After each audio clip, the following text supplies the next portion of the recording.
కంచుకోట లాంటి ఆ నియోజకవర్గంలో ఫ్యాన్ పార్టీ ఘనత ఇక గత చరిత్రేనా? పార్టీ ఆవిర్భావం తర్వాత 2 సార్లు తిరుగులేని విజయాన్ని సాధించిన పార్టీకి మొన్నటి ఎన్నికల్లో హ్యాట్రిక్ ఎందుకు మిస్ అయింది?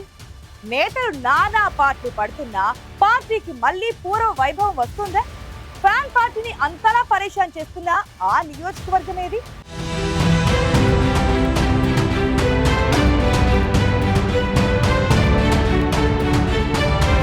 ప్రకాశం జిల్లాలోని గిద్దలూరు నియోజకవర్గం వైసీపీకి కంచుకోట లాంటిది. వైఎస్ఆర్ కాంగ్రెస్ పార్టీ ఆవిర్భావం తర్వాత 2014, 2019 ఎన్నికల్లో అక్కడ వైసీపీనే గెలిచింది.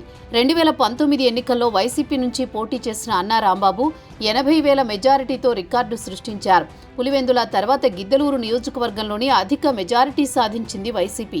వరుసగా 2 సార్లు విజయాలు సాధించిన వైసీపీకి మొన్నటి ఎన్నికల్లో గట్టి ఎదురుదెబ్బే తగిలింది. 20 ఏళ్ల తర్వాత గిద్దలూరు టీడీపీ జెండా ఎగరేసింది. ప్రస్తుతం గిద్దలూరులో గతమెంతో ఘనమన్నట్లే ఉంది వైసీపీ పరిస్థితి. 2014, 19 ఎన్నికల్లో సాధించిన విజయాలతో ముచ్చటగా మూడోసారి హ్యాట్రిక్ ఖాయమనుకుంటే ఫలితం reverse కావడాన్ని fan party cadre జీర్ణించుకోలేకపోతోంది.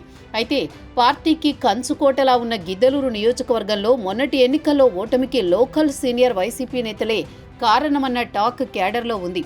Giddalur నియోజకవర్గ ఆవిర్భావం తర్వాత కాంగ్రెస్ పార్టీకి, ఆ తర్వాత వైసీపీకి కంచుకోటగా మారింది.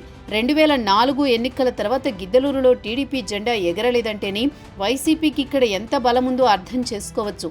2024 ఎన్నికల్లో వైసీపీ అభ్యర్థి కుందూరు నాగార్జునరెడ్డిపై టీడీపీ అభ్యర్థి ముత్తుముల అశోక్ రెడ్డి విజయం సాధించారు.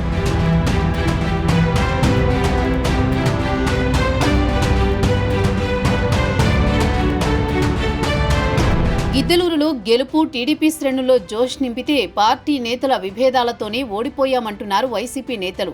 2009 ఎన్నికల్లో గిద్దలూరు నియోజకవర్గం నుంచి ప్రజారాజ్యం పార్టీ నుంచి పోటీ చేసి గెలిచిన అన్నా రాంబాబు 2014లో టీడీపీ నుంచి పోటీ చేసి ఓడిపోయారు.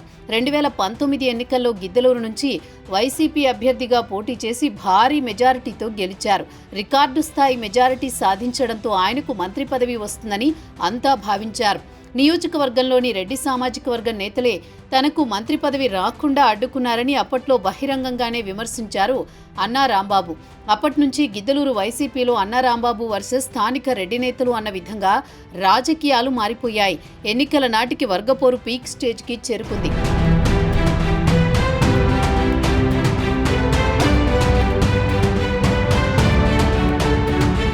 మొన్నటి ఎన్నికల్లో అన్నా రాంబాబుకు వైసీపీ టికెట్ దక్కకుండా రెడ్డి వర్గ నేతలు పావులు కదిపారనేది లోకల్ టాక్. రెడ్డి సామాజిక వర్గ నేతల వ్యవహార శైలితో మనస్తాపం చెందిన రాంబాబు ప్రత్యక్ష రాజకీయాలకు దూరంగా ఉంటారని బాహాటంగానే ప్రకటించారు.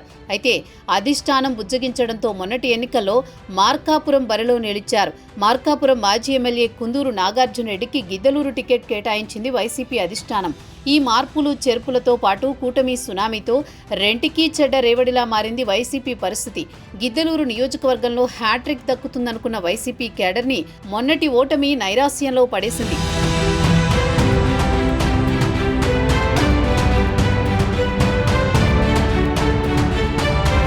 గిద్దలూరులో ఓడిపోయిన నాగార్జునరెడ్డి పోయిన చోటే వెతుక్కోవాలనుకునేలా పనిచేస్తున్నారు. క్యాడర్తో టచ్లో ఉంటూ వారిలో జోష్ నింపేలా మీటింగులు నిర్వహిస్తున్నారు.